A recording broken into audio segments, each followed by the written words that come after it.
Assalamualaikum warahmatullahi wabarakatuh. Sebelumnya perkenalkan nama saya Taufik Rahman Hakim, NIM 114110010 Pluk 9 Praktikum PLN B3. Jadi di sini saya akan melakukan uji pembahasan mengenai praktikum PLN B3 acara yang ketiga yaitu sedimentasi. Jadi di sini soal yang pertama yaitu jelaskan tipe sedimentasi 1, 2, 3, dan 4. Jadi tipe sedimentasi itu ada 4. Yang pertama itu sedimentasi diskrit. Nah, itu sedimentasi eh, yang terjadi secara individual atau tanpa adanya campur tangan dari partikel-partikel lain. Untuk yang kedua itu ada pengendapan atau sedimentasi flokulen. Itu sedimentasinya terjadi karena adanya interaksi antar partikel sehingga ukurannya itu meningkat dan kecepatan pengendapan itu bertambah.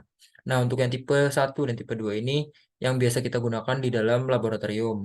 Selanjutnya ada tipe 3 itu pengendapan lumpur. Nah, itu pengendapan lumpur itu partikelnya itu satu sama lain saling menahan. Nah, untuk tipe yang keempat itu adalah pemampatan partikel yang telah mengendap. Nah, itu terjadinya karena berat partikel. Kemudian soal yang kedua itu dalam proses pengolahan limbah terdiri dari 3 tahapan proses. Dan sebelumnya ada tahapan pre-treatment. Jelaskan tahapan-tahapan tersebut dan untuk sedimentasi itu masuk tahapan yang mana. Oke, jadi eh, tahapan-tahapan proses pengolahan limbah yang pertama itu ada primary treatment atau pengolahan yang pertama. Itu air limbah setelah mengalami atau melalui proses pre-treatment itu kemudian diolah untuk menghilangkan bahan organiknya. Nah, itu biasanya eh, salah satu prosesnya ada sedimentasi. Kemudian yang kedua itu ada secondary treatment. Itu air limbah yang telah dibersihkan atau yang dari primary treatment itu harus diproses kembali untuk menghilangkan bahan organik yang tersisa dari pengolahan yang pertama tadi. Nah, tahapan ini tuh melibatkan dari mikroorganisme sama bakteri untuk mengurai bahan-bahan organik. Salah satu contoh pengolahan itu ada aerasi. Kemudian ada tertiary atau pengolahan yang ketiga. Itu digunakan untuk menghilangkan kontaminan yang tidak dapat hilang melalui proses sebelumnya yaitu secondary treatment. Itu biasanya melibatkan penggunaan proses, terus ada juga seperti filtrasi, adsorpsi, ozonisasi, dan eh, menggunakan proses kimia lainnya. Nah, untuk sedimentasi sendiri itu merupakan atau masuk ke dalam tahapan pengolahan primer atau pengolahan yang utama tadi. Nah, dalam proses pengolahan limbah itu jadi kalau sedimentasi sendiri itu merupakan langkah awal dalam memisahkan kontaminan atau zat-zat padat dari limbah cair sebelum proses pengolahan limbah lebih lanjut atau pengolahan selanjutnya.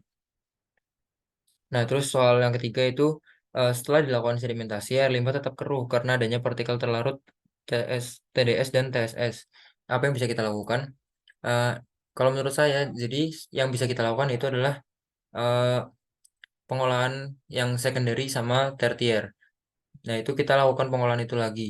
Nah, itu jadi air limbah yang telah dibersihkan itu ntar diproses lagi untuk menghilangkan bahan-bahan yang masih tersisa. Bahan-bahannya itu bahan-bahan organik.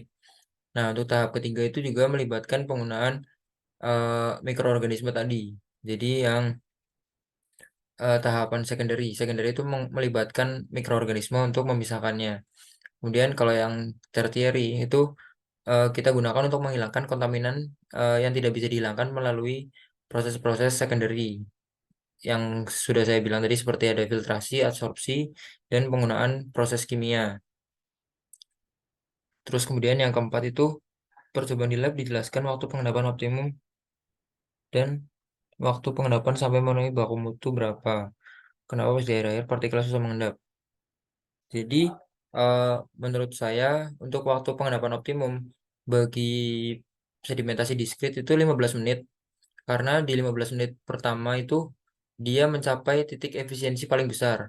Sedangkan untuk yang vlog itu di 0 menit pertama dia sudah mencapai titik optimumnya. Kenapa dia yang di vlog sedimentasi flokulen itu sudah mencapai titik optimum? Karena kalau yang di flokulen itu dia sudah mendapatkan eh, pencampuran dari tawa sendiri dan kemudian sudah diaduk terlebih dahulu kan pertamanya. Nah, itu menurut saya kenapa di situ dia menjadi optimum waktu pengadukannya atau waktu sedimentasinya ya di 0 sampai 15 menit pertama. Karena dia sudah mendapatkan pengolahan terlebih dahulu tadinya menggunakan tawas. Terus untuk waktu pengendapan sampai memenuhi baku mutu untuk yang vlog itu 45 menit dan eh, yang discrete itu lebih dari 45 hampir sampai ke 60. Terus kenapa yang di air-air itu partikelnya susah mengendap? Nah, itu karena udah masuk ke keadaan yang mulai stabil.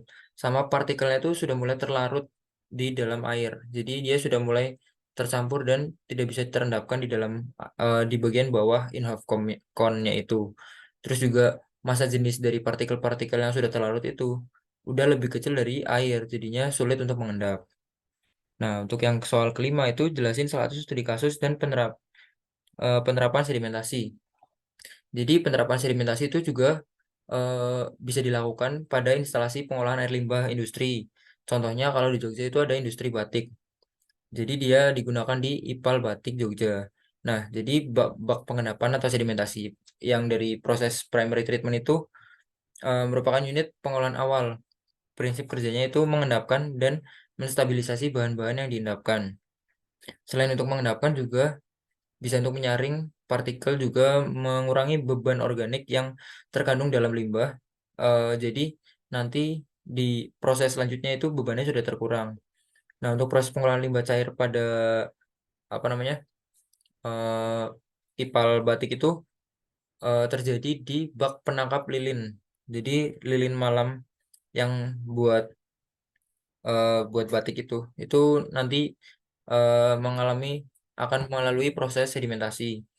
Itu ntar eh, limbah cairnya nanti bakal terjadi pengendapan di bak penangkap lilinnya itu. Terus pada saat limbahnya didinginkan pada proses itu, nanti secara bersamaan bakal terjadi pengendapan.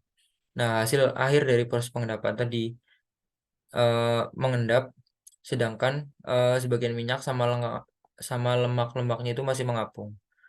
Mungkin itu saja yang bisa saya jelaskan di uji pembahasan pada acara sedimentasi kali ini. Kurang lebihnya mohon maaf. Wassalamualaikum warahmatullahi wabarakatuh.